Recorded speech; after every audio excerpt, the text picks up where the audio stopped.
Por séculos, uma pergunta ecoa pelos corredores do tempo. Estamos vivendo o fim dos tempos? Desde as visões dos antigos profetas até as palavras do próprio Cristo, as Escrituras falam de guerras, desastres e de um mundo à beira de uma transformação profunda. Isto não é apenas história, é profecia, e talvez esteja se cumprindo diante dos nossos olhos. Olá, amigos! Sejam bem-vindos ao primeiro vídeo do Prophecy Matrix. Aqui, exploramos os mistérios das profecias bíblicas, os sinais da segunda vinda e as revelações que continuam a falar ao nosso mundo atual. Se você é fascinado pelo cruzamento entre profecia antiga e acontecimentos modernos, você está no lugar certo.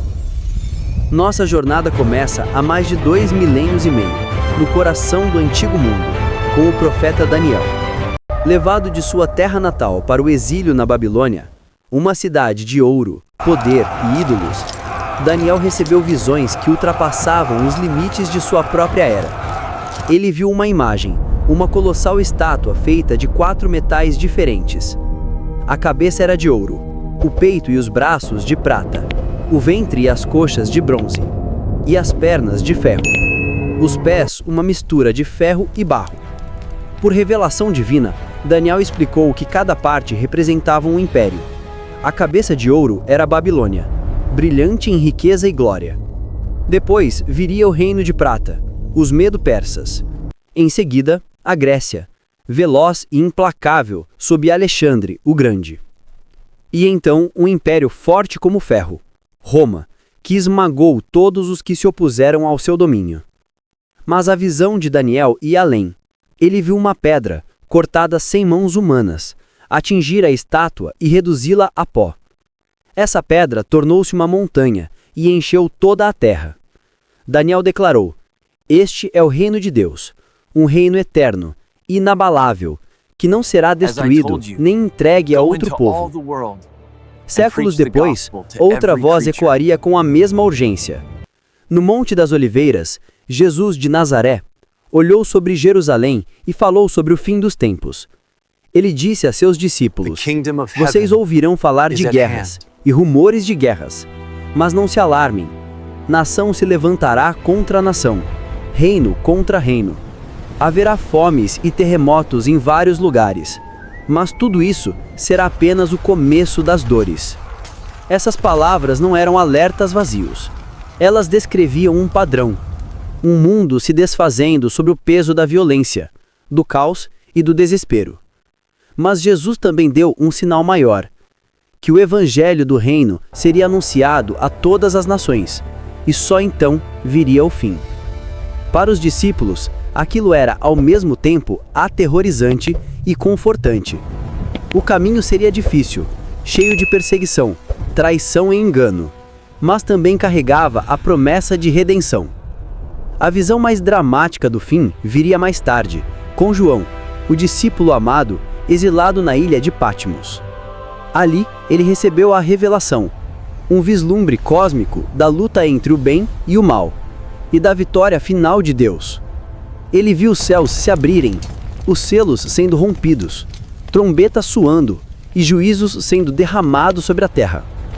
Ele descreveu 4 cavaleiros: conquista, guerra, fome e morte. Viu o surgimento de uma figura que enganaria as nações, uma besta que exigiria adoração, o que chamamos de Anticristo. Mas a visão de João não era apenas terror. Em meio ao caos, ele viu o Cordeiro, vivo, triunfante sobre a morte. Viu multidões de todas as nações diante do trono de Deus.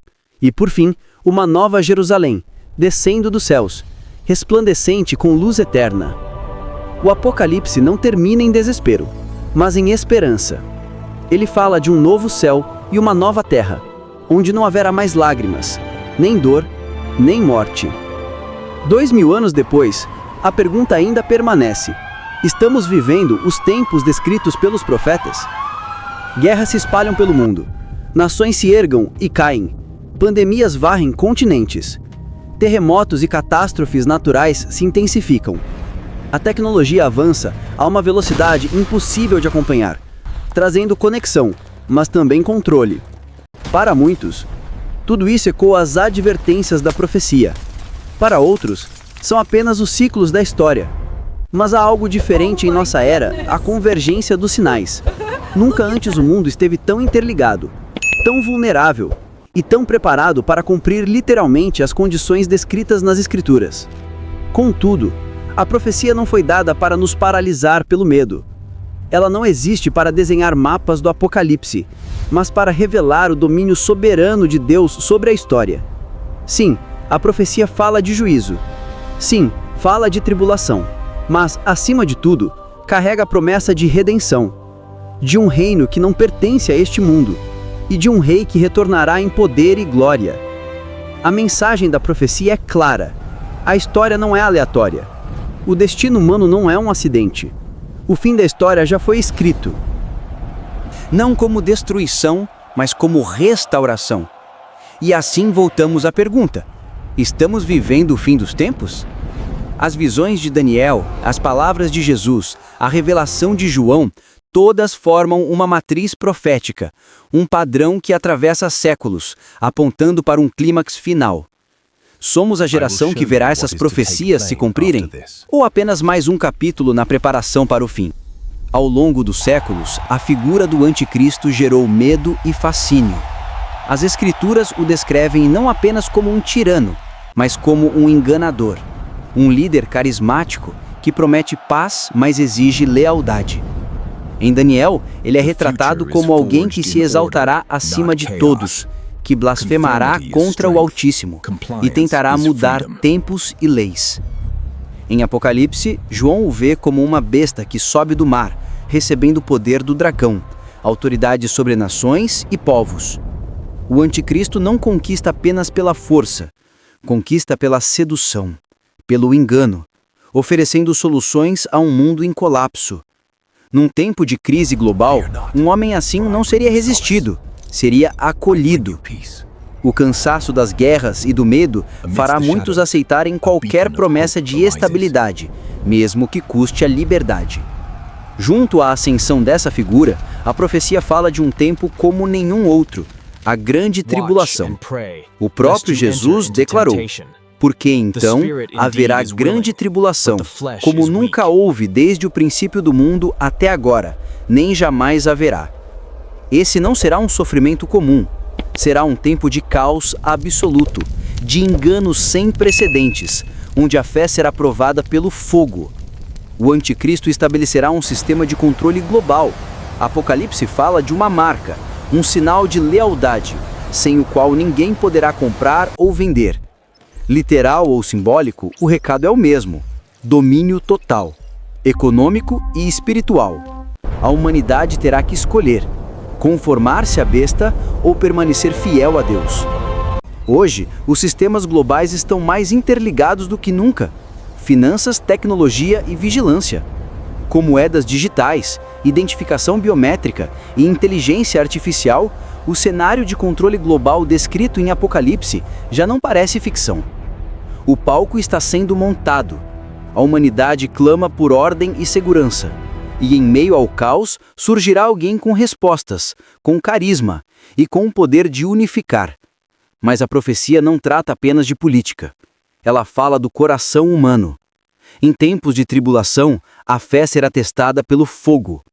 Muitos cederão, outros permanecerão firmes. Apocalipse os descreve como aqueles que não amaram a própria vida mesmo diante da morte. Eles permaneceram fiéis ao Cordeiro. E é nesse contraste que o propósito da profecia se revela. No meio da escuridão, a luz brilha com mais força. Mas a grande tribulação não é o fim. Ela é o prelúdio de um novo amanhecer. Apocalipse descreve o retorno de Cristo, o Rei dos Reis e Senhor dos Senhores. Ele vem com olhos como fogo, coroado de glória, para derrotar o engano, derrubar a besta e estabelecer seu reino na terra. A esperança profética é esta: o mal não terá a última palavra. A opressão não durará para sempre. Todo trono falso cairá diante do trono do Cordeiro. Quer estejamos vivendo o cumprimento dessas profecias ou apenas nos preparando para elas, a mensagem é a mesma. Permaneça desperto, fiel e vigilante. A profecia não foi escrita para satisfazer curiosos, mas para despertar corações. Ela nos lembra que a história caminha para um propósito. Cada escolha importa, cada decisão conta. E no grande drama da redenção, cada alma tem um papel a cumprir. As sombras do anticristo, o fogo da tribulação, os sinais que convergem em nosso tempo, tudo isso não são teorias, são alertas e também promessas. Porque o fim não é destruição, é o início da restauração. No coração de toda profecia existe um evento supremo, a volta de Jesus Cristo. As Escrituras não tratam disso em segredo, elas proclamam com poder. Assim como o relâmpago sai do Oriente e se mostra até o Ocidente, assim será a vinda do Filho do Homem. A segunda vinda não será oculta, não será simbólica. Será o evento que abalará céus e terra. A trombeta soará, os mortos ressuscitarão e todo olho o verá. Para o crente, é o momento da esperança suprema. Para o mundo, o momento do acerto final. Com a vinda de Cristo, vem também o juízo. Os livros serão abertos. Cada ato, cada escolha, tudo será revelado. Para os que rejeitaram a verdade, será o dia do terror. Para os fiéis, o dia da vindicação. E, finalmente, a justiça reinará. Não mais corrupção, não mais engano, não mais tiranos. O rei voltou e seu juízo é justo. Mas a profecia não termina no juízo. Ela aponta para algo maior, a restauração. João descreve: vi a cidade santa, a nova Jerusalém, descendo do céu, adornada como uma noiva preparada para seu esposo. Um mundo sem morte, sem dor, sem lágrimas. Onde o próprio Deus habita com seu povo, onde tudo é feito novo. Essa é a promessa final da profecia. Não destruição, mas renovação. Não desespero, mas vida eterna. Essas visões antigas ainda falam conosco hoje.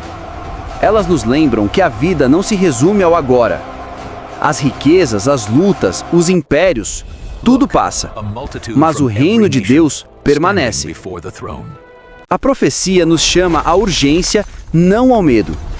Nos chama à fé, à verdade, à esperança. E, acima de tudo, nos chama à compaixão. Porque se a profecia é real, cada alma importa. Cada decisão ecoa na eternidade.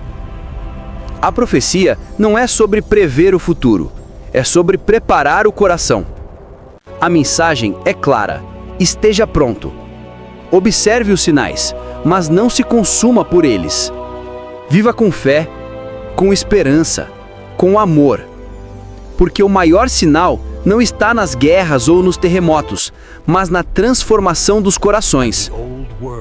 O reino começa agora, em cada ato de fé, em cada passo de obediência, em cada alma despertada para a verdade. E assim chegamos ao fim de nossa primeira jornada aqui na Matriz Profética. Exploramos as visões de Daniel, as palavras de Cristo, a revelação de João, a ascensão do anticristo, a grande tribulação e, finalmente, a esperança suprema da segunda vinda. A verdadeira pergunta não é quando isso acontecerá. A pergunta é: estamos prontos? Porque a profecia não busca satisfazer curiosos. Ela busca despertar os preparados. O fim não é o fim. É o começo. Um novo céu, uma nova terra, uma nova era onde a verdade e a justiça reinarão para sempre. Obrigado por acompanhar este primeiro episódio de Prophecy Matrix. Se esta mensagem falou com você, compartilhe este vídeo, inscreva-se no canal e continue conosco enquanto revelamos os mistérios da profecia e a esperança que existe além das manchetes. Os sinais estão diante de nós. O tempo é curto. O rei está voltando. Você está preparado?